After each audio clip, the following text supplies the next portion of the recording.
Hey everybody, welcome back to the Hobby Lodge, and today I'm going to give you a first impressions on a new game called Nemesis Lockdown, and it's an adaptation of a board game that I'm absolutely in love with, which is this big box here called Nemesis, being moved over to video games. It's not the first one. It's going to be there's a series of them. In fact, I think the next one is first person shooter, but this one I'm going to show you now is a bit more of an adaptation to the board game, I believe. And the reason why I say I believe is because I haven't actually played it yet.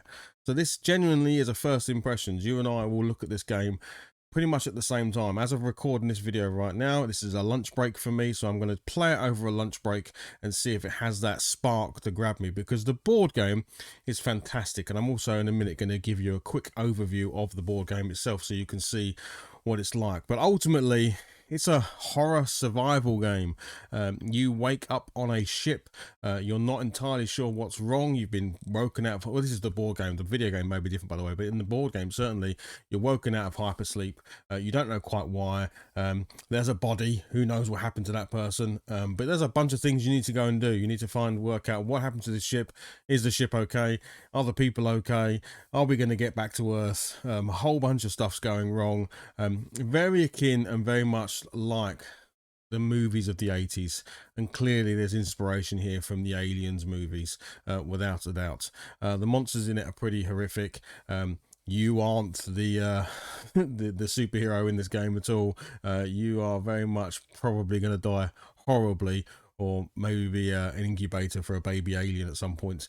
But anyway, I'm going to quickly show you the board game, and then we'll jump over to the video game. But yeah, called Nemesis Lockdown.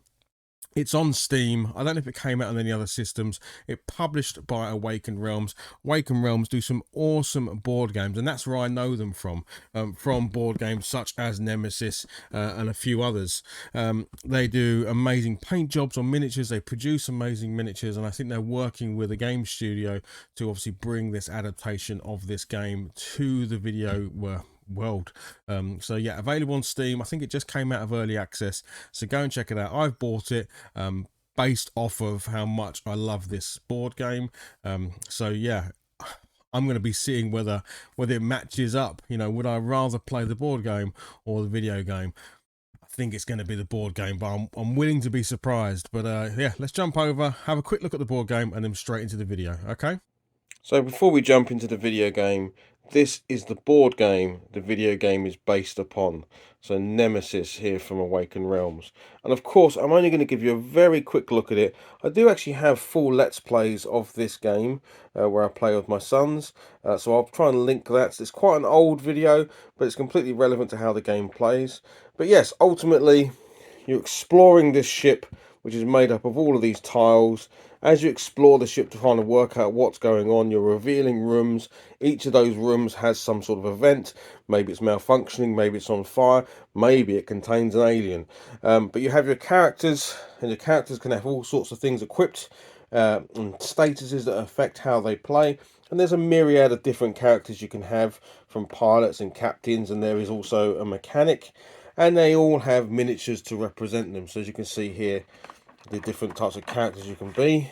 I believe this one here is the pilot. There she is. And then, of course, the thing you really want to see are the aliens. So these are very reminiscent of all sorts of things you've seen in different video games, from maybe Dead Space, or of course Alien itself, especially when I show you the Queen in a second. So you have these. You then have these kind of hatchling versions that go around infecting your crew. Very face hugger like individuals. And as we come over here, they get bigger and bigger. So you've got these kind of adult ones here, much larger, much meaner looking aliens, to the really big ones. Here we go. Now they start to get really nasty and really difficult. And of course, we ultimately end up with the Queen, which I think is a cracking miniature.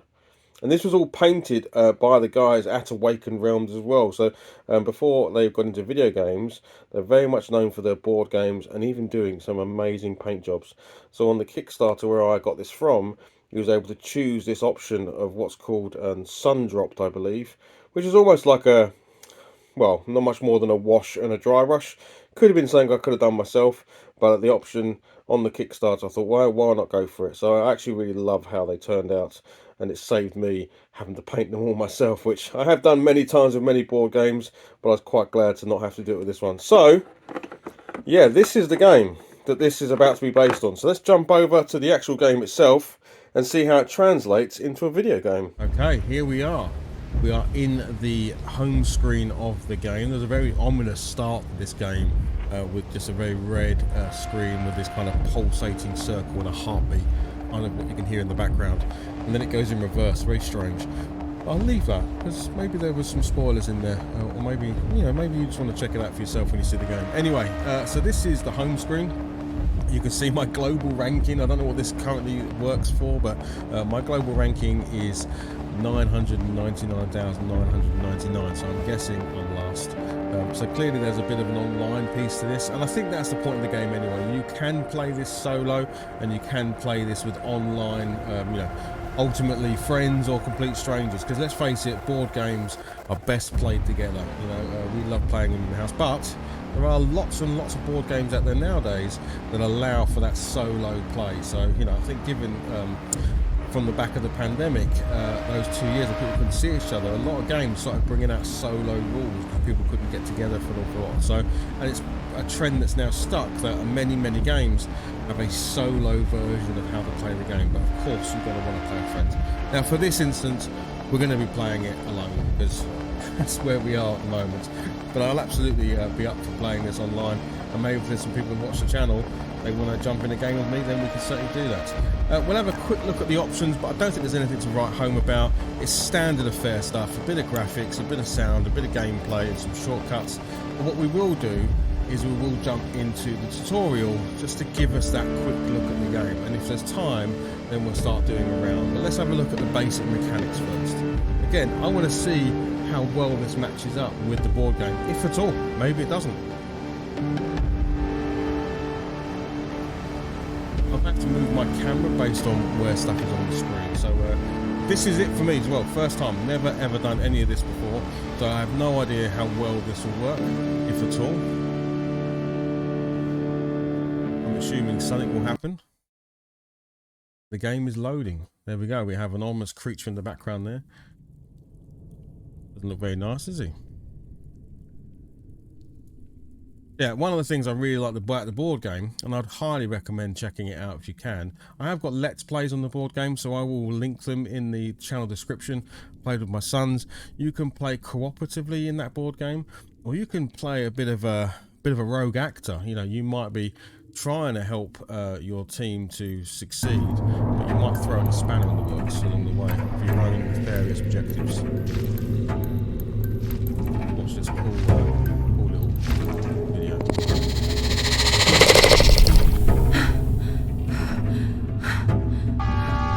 Danger.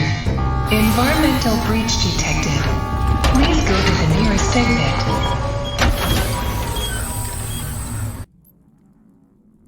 Nemesis Lockdown is a faithful adaptation of the board game. Our goal was to recreate the dark, thrilling atmosphere that we know from the physical version of the title. Now, I never actually played the board game version of Nemesis Lockdown. I have the original Nemesis game. I don't think I have. I think it was an expansion that came out. But anyway, and I think it's I think it is part of it is the solo game. So. But I know it's off the basis of the same system, so we'll be able to see again. I'll be able to make lots of comparisons here. Now, I don't know where best to put my camera, so I'm going to leave myself there for a minute, and I may have to move myself. So, yeah, as we heard there, great voice acting, a bit of voice acting. It's great to hear someone tell you what's going on in the game. Okay, so we have this. Interaction with other players is the greatest strength of Nemesis Lockdown. However, before we start the adventure, we need to learn the basics of mechanics, which are not that easy. That's always good when you're told the basics of mechanics, which are not always easy. Just like the original Nemesis, this is a fully turn-based game. Hover the top edge of your screen. The game is divided into 15 rounds. We start at round 15, and as the game progresses, we approach round 1. So what would happen in the board game is that certain actions might actually make this jump as well. So for instance, if someone started the self-destruct mechanism on the ship, you would jump immediately, I think, to round 5 or earlier, no, right, round 6, and someone had to turn it off if it wasn't what you intended. So yeah, you basically got 15 turns to do whatever the objective is in the game. So that's nice. It's pretty much following the same thing. Every round is divided into 2 phases. Player's phase, when you and the rest of the crew can do actions, and Normal. event phase, when intruders move, kill, and other things happen that are out of our control, like panic or fire outbreaks. When we all die horribly. At the beginning of the game, you get 2 random objectives. Objectives can be corporate or personal. You don't need to fulfill both of them. When the first intruder appears, you must decide which one you want to accomplish. So for instance, in the game, in the board game, your personal objective might contradict your corporate objective. If you think of the classic Aliens movie, the Wayland Company wanted you to bring back a live alien or live egg or whatever it might be. I'm not saying this is an exact replica of that, but there may be some that are, the corporate one is a bit more nefarious to the personal one, which is maybe survive or whatever. So yeah, I like the fact that you have these kind of 2 objectives. They can potentially conflict, but you don't have to make a choice until you have that first encounter. Objectives can consist of 1 or more quests. For example, an objective called Collect the Evidence consists of 2 quests: Send Signal and Gain 6 Knowledge. Right-click on any quest. There we If go. you have no clue how to accomplish any quest, this panel will help you anytime during the game. You can see the tips not only for your specific quest, but any quest available in Nemesis Lockdown. Close this the one- quest panel. Yeah, trying to jump in when the voice is talking. This one's all about learning about the aliens, because the more you can learn about them, the better you are at surviving and fighting them. In the 3D view, you have access to all interactive objects. By holding the Tab button, you can highlight all interactive elements. Okay, now hold down the right mouse button and rotate the camera. Rotate the camera. By holding Tab and rotating the camera, you can easily see all the interactive objects in the current room. There we go.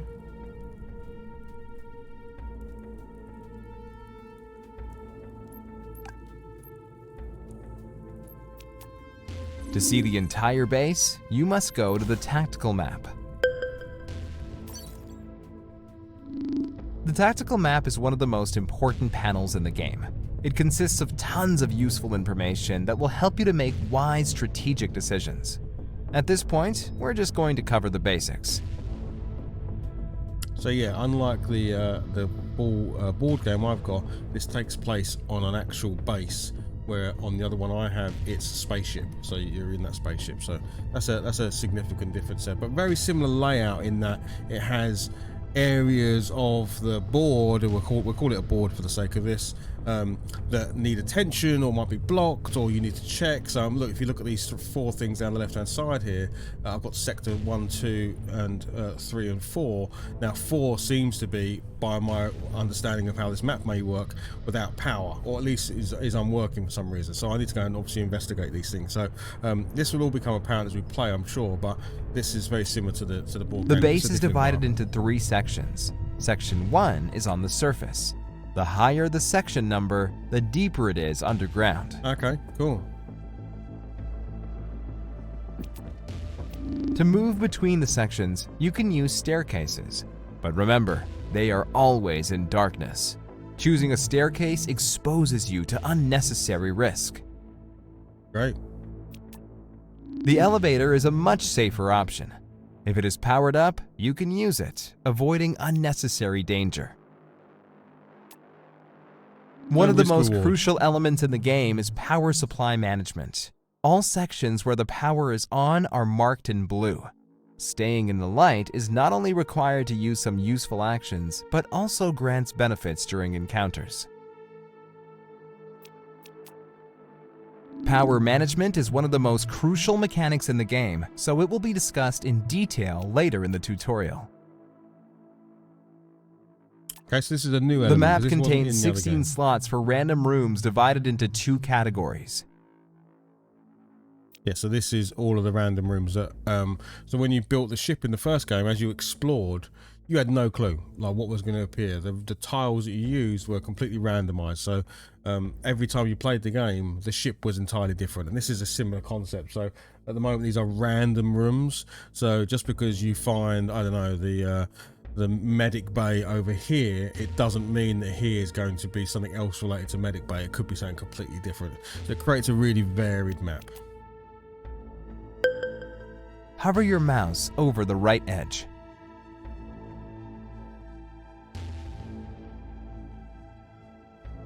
Oh, here, sorry. Rooms in the first category are necessary to fulfill the objectives, so their number equals the number of slots on the map. We are sure they will be available during every session. Okay, cool. Rooms in the second category are not necessary to complete the objectives, so the number of slots on the map is not enough to discover all of them. As a result, 3 random rooms remain unavailable during the game. Again, creates that different environment every time. The tactical map is a very broad topic. We will come back to it later. Now, please go back to the main view. Every single event in the game is an action. If you are attacking an intruder, using interactive objects, or even moving, you are performing actions. The key element to understanding the game is found in action cards. Please open your deck. That's right. In the current window, you can access all of your action cards divided into 3 decks: pending deck, cards in hand, and discarded deck. So this is basically... Now we can see the cards in our hand. This is our default pile of cards that we can use to perform actions. But again, I can only take actions of cards I have in my hand, and some of those cards even cost cards to play. So again, this is a very board game type mechanic. As you have a deck of cards with all of your actions, you're drawing a hand of 6 of them to do your current actions, and then once you've done the action, you're discarding that card. Once you've exhausted that original deck, you take your discard pile, you reshuffle it, you work through it again. So sometimes you want to take an action, but the card's not in your hand and it's tough, you can't do it. So makes the game that much more tricky. If you hover over any action, you should see the description and detailed requirements. The green color indicates that the action meets the requirements. Additionally, action cards are sorted so that usable cards are displayed on the front of the pile. When we use action cards, they go to the discard pile. Please open the discard pile. As you can see, there is no card here yet. This is because you have not taken any action. Now, please select the pending deck. From this pile, we draw up to 5 cards at the beginning of each round. The exception is the isolation room, where you are currently in. In the isolation room, you always draw 1 additional card. Action cards are distributed automatically, so there is no chance of making any mistakes. Close the panel by clicking anywhere outside of the action cards. The only available doors are locked, so if you want to go to the next room, you must destroy them.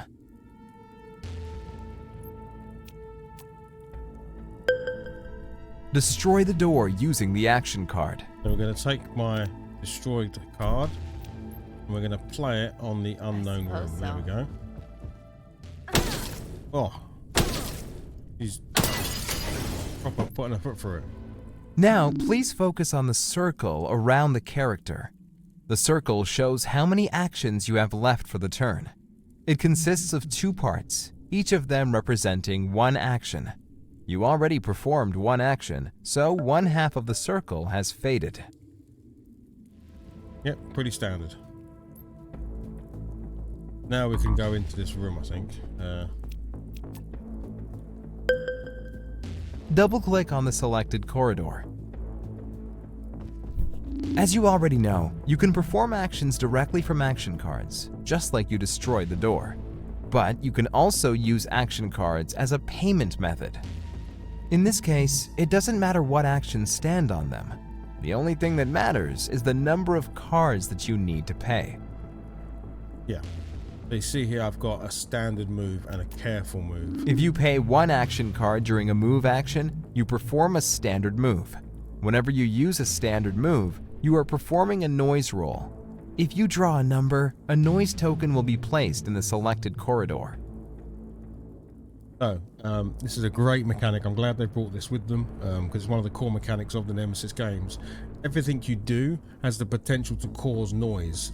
So, and of course, noise is going to attract attention from any unwanted things out there.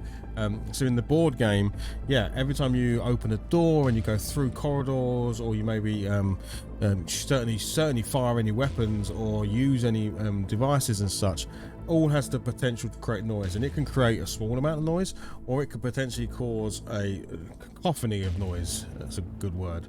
And alert corridors. And once you've got a build up of noise, bad things are going to happen. So hopefully this is, well, it sounds like it's going to be very similar.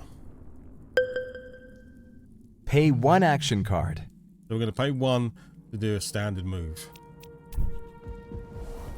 Oh no. There we go, we rolled a 2. So as you can see there, As you can see, the noise token has been spawned in the selected corridor. If someone generates a second noise token in the same corridor, an intruder can appear. exactly. So as you saw there, when I entered the room, it showed a number. It showed like 2 over here, 3, 4 over here, and so on and so forth. When you roll the dice, the number that appears on the dice is where the noise happened. So even though I came through this door here, the noise took place over there, which is where I'm headed to. So that's bad because I'm likely to make noise going that way. And of course, if I make another noise, then I am in trouble. This is good so far. I'm If the enjoying room this. has a loot box, the item counter shows a positive value, and we have a search card. We can perform the search action.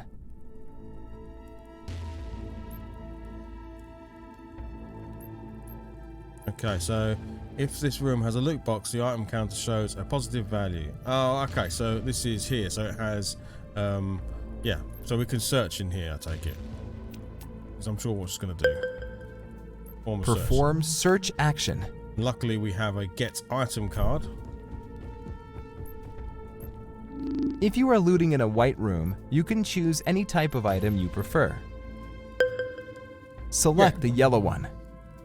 So exactly, in this instance, because it's a white room, I can search for anything. If it was a red room, I can only search for military items. If it was a green room, so it's a medic bay or something, obviously there's only going to be medical items in there. And if it's a utility room, maybe a power room, maybe a mechanics shed or whatever they want to call it, I would be searching for this. But white rooms, I have a chance of finding anything. So it wants me to select. Let's find some. Okay, I think I would have said this. It said yellow. Whenever you loot, you get 2 random items to choose from. You can pick up only one of them. Please select the toolbox. Oh man, I really want to take the assault rifle, but okay, we'll take the repair box. Future Martin here, just jumping in on this video because unfortunately I had issues with the sound, it looks like, when I've gone to post this video. So yes, this tutorial does carry on for about another 30 minutes and you can watch it all and you'll see the prompts on screen talking you through the various rules, but unfortunately you won't have any sound or hear me talking. So I thought it was worth me jumping in because I'm still going to post a video because I think it's good to give a representation of the game, but also I can then talk about the game to you over the top of the video itself. So my initial thoughts are this is a good adaptation of the board game to video game. I like it still has the exact same card mechanics of the board game where you're using your hand to power your actions. So your hand has cards in it with very specific actions that you can use and play, or you can use those cards to power other actions within the game itself. So as you saw, controlling computers, opening doors, interacting interacting with the world you're in, even fighting the monsters around you. So I thought that was really great. I'm really happy they kept the sound mechanic. The sound mechanic is super important in this game. It helps build that tension, helps build that concern about whatever you're doing, the impact it may have in the environment, and making sure that you're not attracting more attention than you need. So I liked that. I found it sometimes a little bit more confusing in a 3D world. Obviously, when you're playing a board game, it's really easy to identify all the pieces that you're playing with. But obviously in a 3D environment, you do need to rotate that camera, you do need to move the mouse over certain things to see what they are. So I thought that was still well done. The graphics look fine, nice. The sound is good. I think it really does need that multiplayer element, so I'm looking forward to hopefully getting the game going where I can play with some people online. But I will give it a go on the solo as well. I've never actually played the board game solo because I'm fortunate to have people that want to play the game with me. But it will be interesting to see how well it plays out when it's just a single person playing. You know, is there enough in there to make it a, you know, what's going to be a 90-minute to 2-hour playthrough for a single game, which I think is what it would take. It's 15 rounds, each round, you know, taking a few minutes. Maybe you can do it in an hour, but more likely it's about a 90-minute playthrough, I think. But yeah, overall I liked it. It was a bit hard to go through the tutorial and then jump straight into a game because you were halfway through a game, as it were, in the tutorial. So I think the experience would be different if you just went straight into a new game. But ultimately, I think they've done well to transition from a board game to a video game, and I'm looking to give it a proper go and see what I think. So if people did get this far in the video, let me know in the description below what you thought about the game. If you didn't, that's fine. You weren't listening to this bit anyway. But it'd be interesting to see if there's any interest in these kind of board game to video game adaptations, or even back the other way. What video games do you think would make a really great board game? I can tell you, for instance, the Dark Souls video game plays fantastically as a board game. So there are those out there that have that. But yeah, I'm going to let this play out. So again, this tutorial could keep going for another 20 odd minutes. You can see me go through and then I'll let it end naturally. But I didn't want to just not upload the video because I had these sound issues. So hopefully you'll forgive me. If you did make it this far, thank you very much for watching. If you did like what you saw, give us a like, give us a comment below. That's the most important thing, of what you thought of the game, and I will see you on the next video. Okay, thanks very much for watching. Thank you. Bye bye.